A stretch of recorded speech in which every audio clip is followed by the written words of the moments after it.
Hi, this is Susanbelle from Patchwork Chicken Studio. Today I thought I would do a video on another machine that I use consistently, almost on a daily basis. So I'm going to be running through several of these videos over the next few weeks, just to kind of give you a back studio look at what we're working with when we're creating some of our wonderful products. So this is a Singer 201 from 1954. I got this machine for free.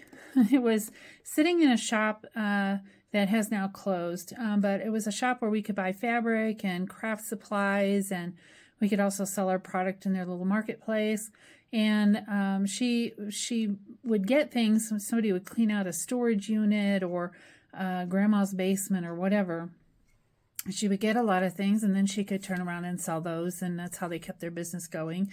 And sometimes there would be machines. So I acquired a treadle from them. Actually, my mother did. It's still in use. It's sitting in my mother's house in Missouri. And I've acquired other machines from them, but this one was sitting, and it didn't run. It wouldn't turn. This hand wheel wouldn't turn. And that's usually a sign that it's been sitting for a long time, and the oil just kind of turns to shellac in there because it's not being used.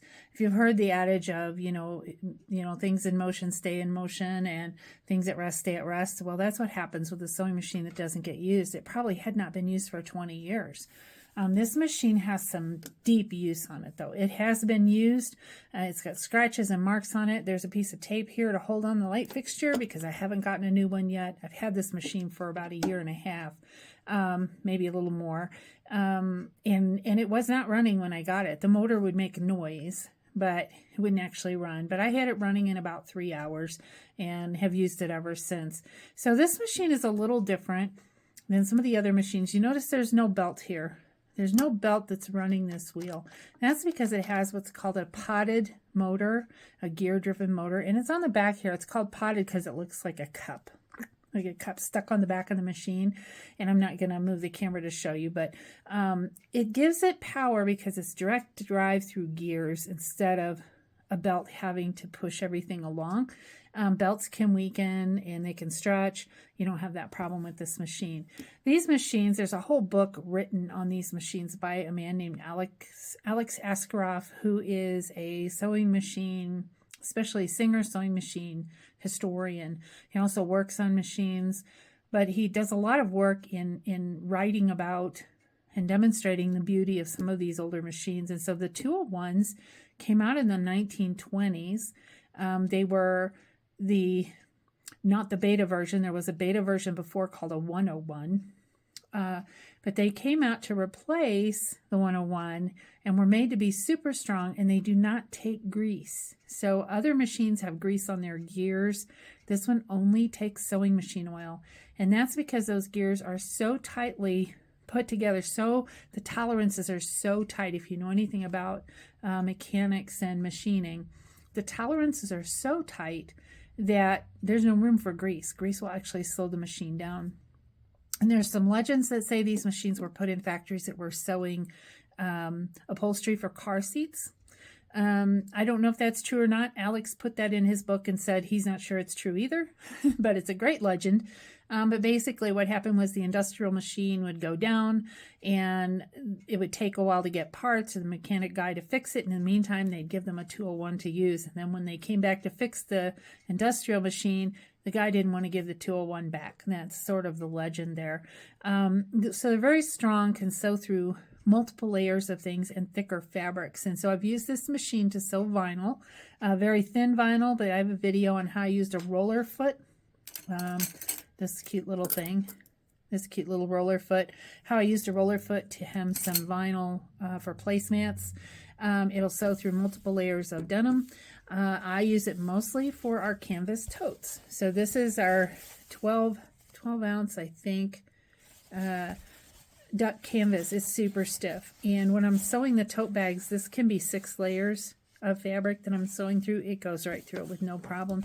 It doesn't even grunt or groan. It just goes right through.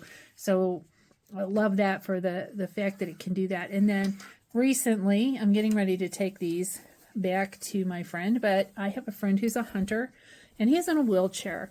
And so what happens to his pants is he wears out the thighs of his pants. And he gave me some deer hide and his brand new pair of wool, Filson wool pants. And I put giant patches on the thighs of his pants so they hold up better when he's carrying tools, a basket full of stuff, whatever.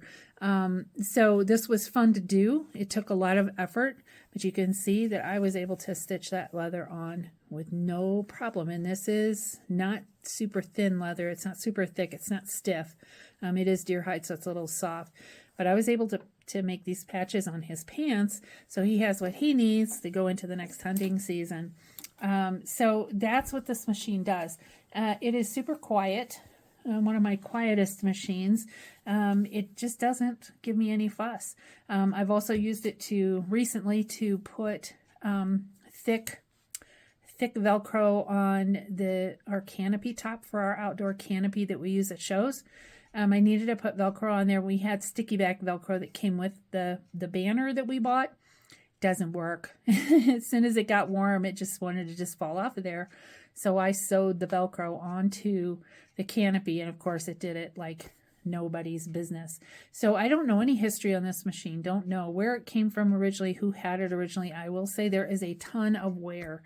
So if you look here, you can see there's a lot of the paint, the shellac. It's not actually paint. The shellac is worn off here along this edge.